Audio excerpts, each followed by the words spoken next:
Good evening, everyone. Welcome to session 2 of our second part of the ECHO series for type 2 diabetes in Western and Far West New South Wales for 2025.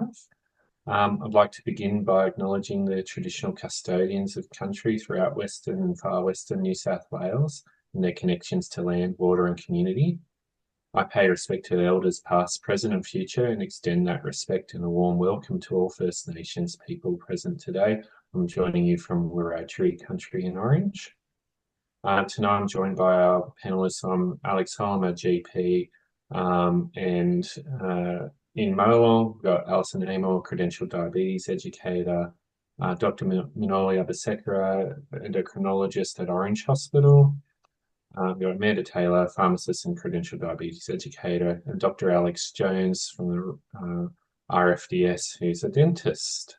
Please leave your cameras on if you can. It helps us feel all together, but please use the mute function except when speaking. We live and work in small communities and sometimes they're able to identify who we might be discussing tonight. Please keep that confidential if you do so. If you're not feeling confident to speak up and ask a question, please type it in the chat and I'll be happy to read it out for you. Otherwise, use the hand up feature and we'll get to you as soon as we can. So our usual reminder, of course, that our language matters. The words we use to talk about about diabetes affect the physical and emotional health of people living with diabetes. Also affect how people in society view people living with diabetes. Our words need to show that we care and remove bias and blame. So people with diabetes call themselves diabetic. Why shouldn't I? Evidence shows that 1 in 2 people find the label unacceptable and 1 in 4 find it harmful. People with diabetes are free to use whatever words they wish. Other people, especially those of us in healthcare, have a responsibility to engage all people affected by diabetes in positive and helpful ways. We'll hand over to Dr. Alex Jones, who will present about type 2 diabetes and dentistry. Thanks, Alex. Oh, look, thanks, Alex. And guys, look, thank you so much for having me. I have been struggling a little bit. I have to be frank with you and say, it's like a Thursday night, and what would you love to know about dentistry? And I thought, well, okay, the first thing that I need to say is I thought I'd take a bit of just a zoom out view of it and maybe also talk about some of the stuff that ChatGPT just really does not deal with at the minute. So having said that, the cheeky thing that I have done is taken it upon myself to change the title of the talk because it was type 2 diabetes and dentistry, and I put in brackets oral health. And that's probably my first point that I'd love to leave you with. And that is really the difference between dentistry and oral health. So I know this can sound a bit like stating the obvious, but dentistry is the doing of the do, right? It's the clinical practice. Whereas oral health is an attribute. And I think oral health encompasses so much more than just having dentistry done. So I wanted to start with that. And the other thing I wanted to say was that dentistry is often necessary, but it's not always sufficient for oral health. So I think I can advance the slides, I hope. No? Oh, thanks. Thanks so much. So to that point, what I wanted to share with you was if we're over on this side, well, it's your right-hand side of the slide, you can see a failed dental implant. So dental implants, as no doubt you know, are replacement options for teeth. So it's a replacement strategy, and this is a failed one, right? This one has not integrated. Dental implants are meant to, in an ideal world, osseointegrate with the alveolar bone, either the maxilla or the mandible, right? This one is outside the mouth, sitting on the bench, right? It should be inside the mouth. And it's also surrounded, obviously, by this chronic kind of granulation tissue.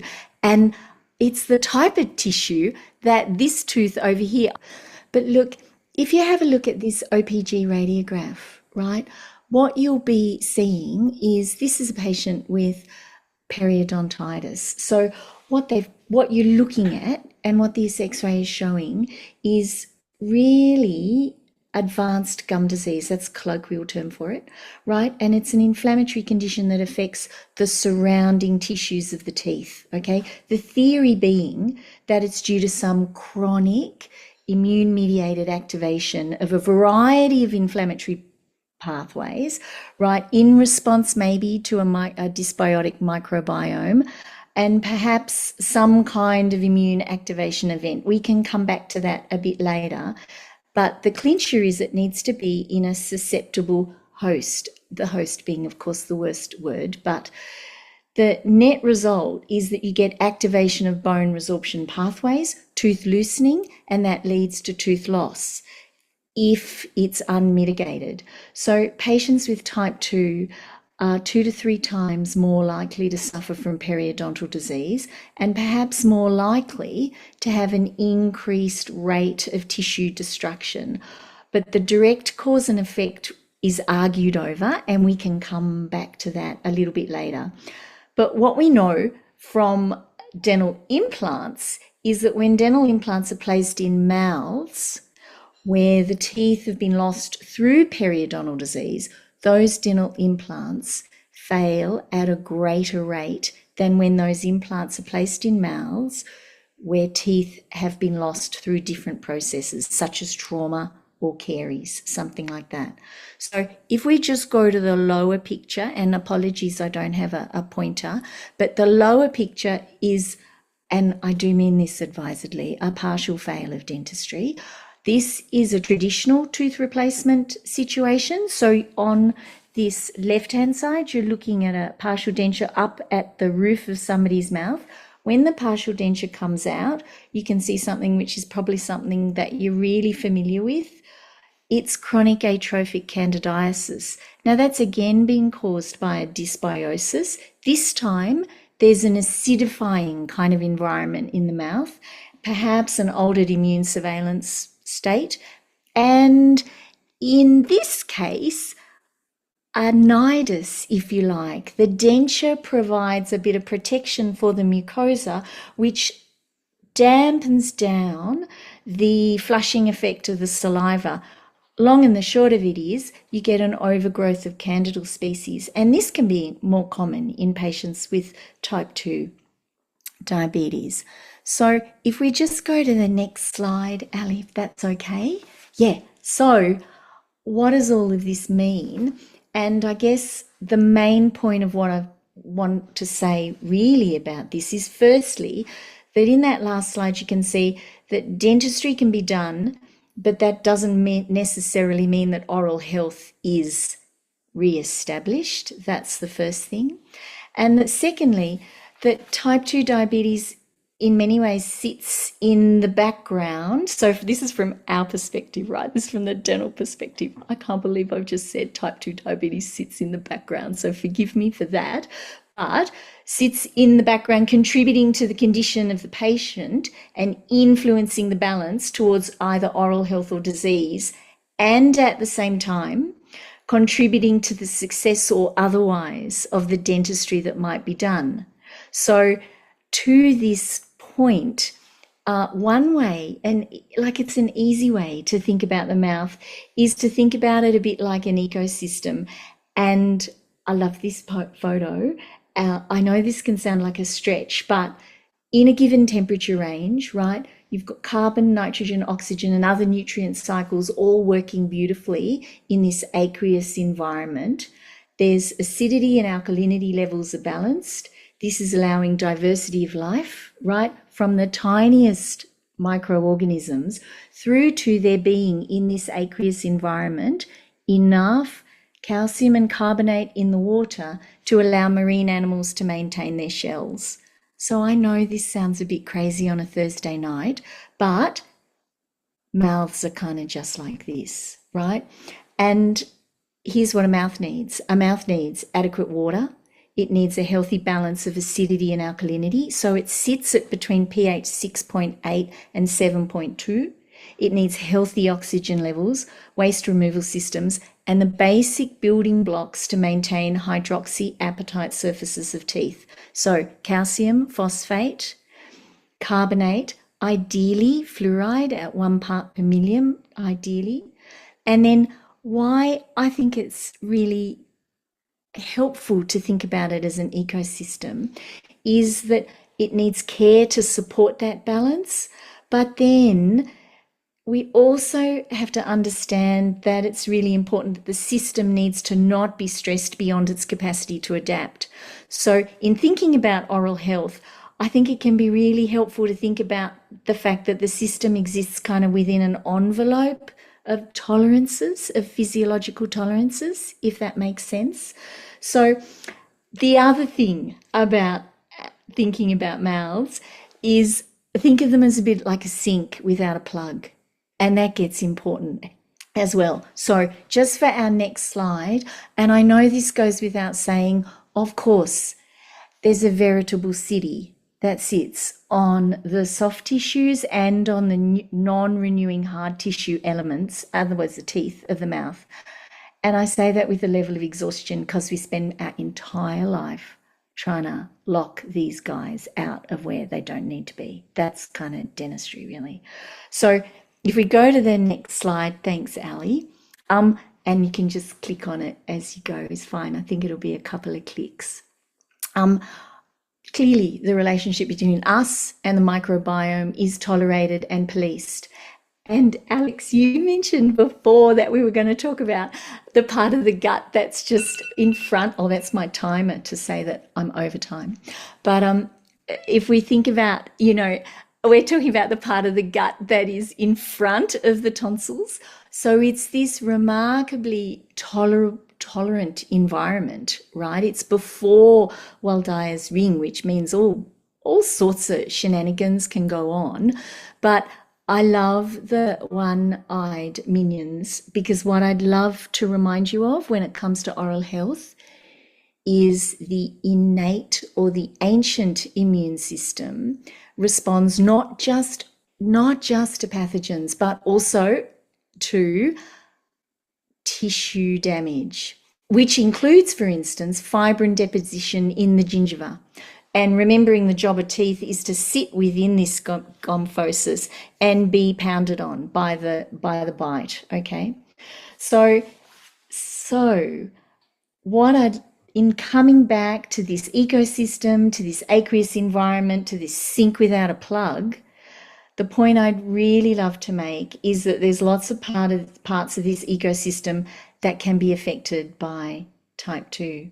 And the examples that I would just include, which you will already know about, are things like, of course, reduction in salivary flow, the presence of increased glucose concentration actually within the saliva, which is such a tricky thing to deal with. Its effect upon immune function, both innate and acquired, wound healing, angiogenesis, epithelial migration, nitric oxide levels within the gingiva, right? The list goes on. And my main point would be that in and of itself, type 2 diabetes can shift the balance in the mouth towards disease.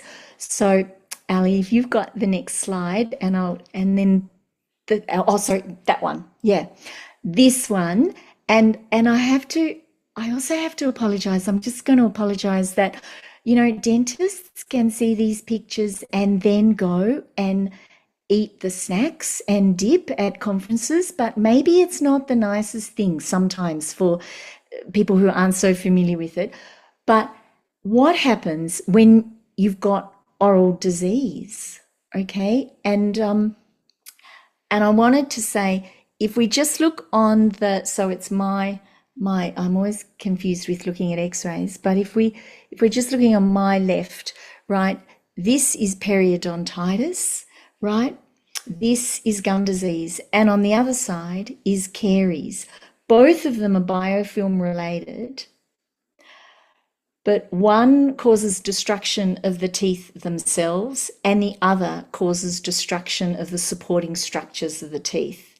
Generally, in a mouth, one disease tends to predominate, and that's because the ecosystem is different in each of these cases at a given, if you like, expanse of time.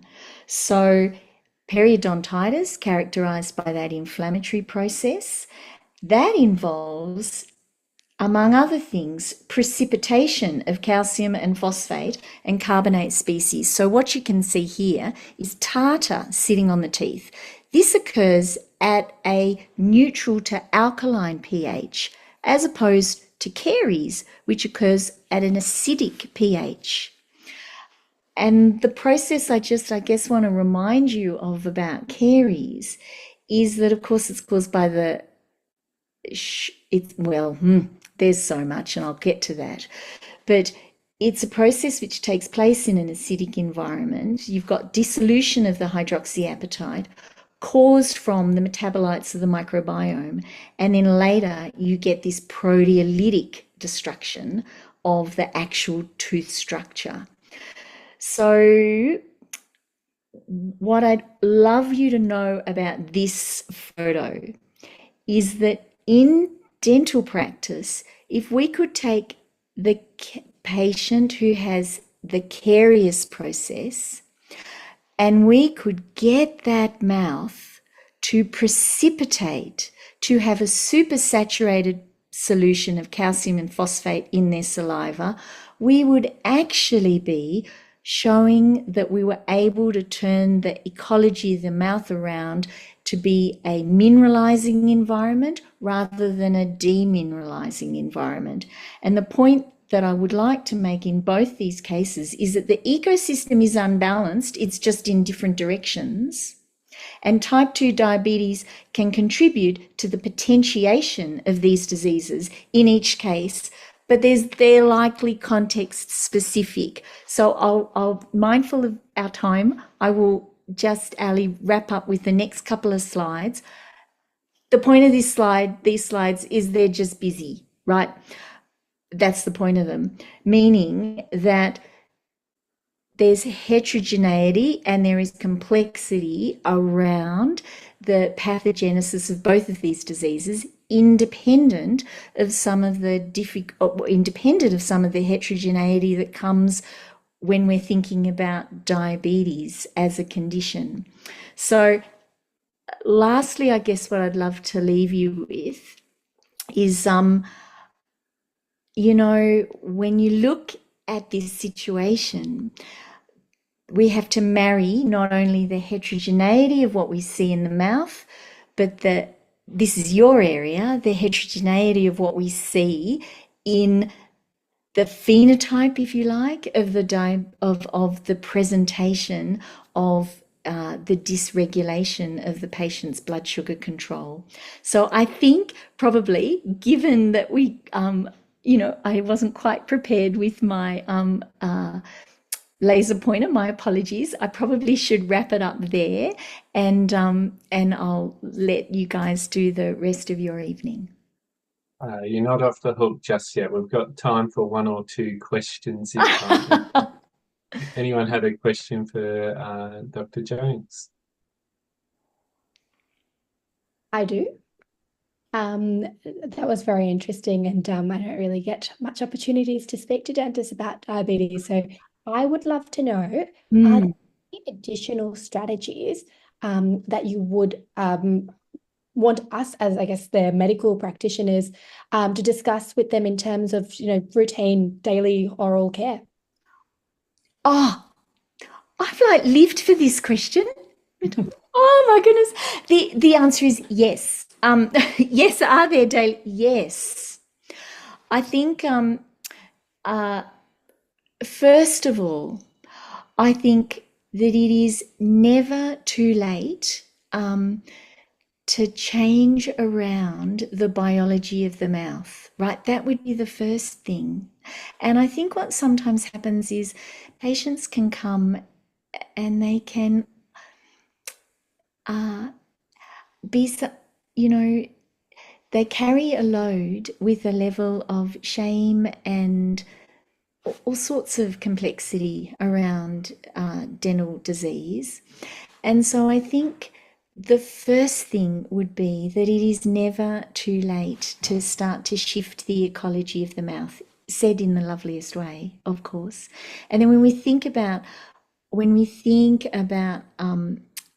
home care, I think it is never too late to be learning to brush effectively with a fluoride containing toothpaste. Like, it is never too late. And even when there are the most, what would appear to be hopeless prognosis, and that's what we call them in dentistry, teeth, understanding the biology of how the mouth works in that particular patient can give you the individual strategies that you might need. So that does include things like making sure they're staying hydrated, making sure, as from our perspective, we would love improved glycemic control, because it does make the situation easier from everybody's perspective. Yeah, I hope I've sort of answered that and it's not too vague, because it does depend. Yeah. Thank you, Alex. Yeah. Thanks. Thanks so much. It's always a pleasure to hear from you, Alex, and thanks for the very interesting photos. I will certainly remember them as I go to bed tonight. I hope they're positive. It was wonderful. Thanks so much. So we move on to Dr. Zina Jawad, GP Registrar at the Wellness House in Orange, who's going to present our case for this evening. Thanks, Zina.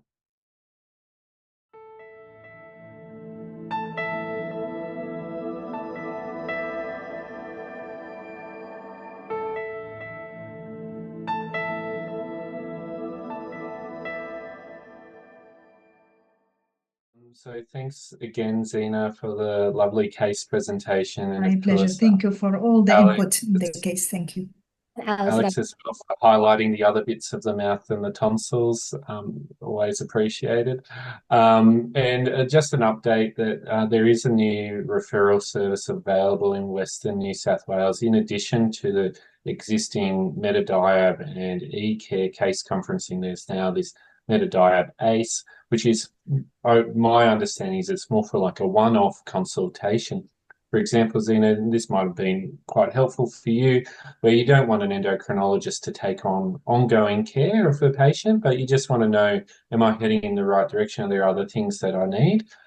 So this is through the Metadiab collaboration. You can, Ali will distribute the information flyer about how to refer to this service. So it's a consultative service, not an ongoing care one. So quite helpful when you've got a particular question. Yeah, you kind of can't just ring up Manoli and ask her. You need maybe a bit more of a proper consult than that. So thanks again, everyone, for your attention and for participating tonight.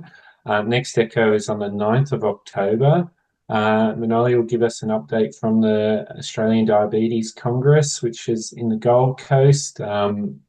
Just a few weeks ago, there was lots going on there, heaps that was learned. Unfortunately, I won't be joining you for that one, but I look forward to watching the recording. So that'll be on October 9th. I encourage you all to come along then too. Bring a friend, bring a case. Always happy to hear from you. Thanks. Good night.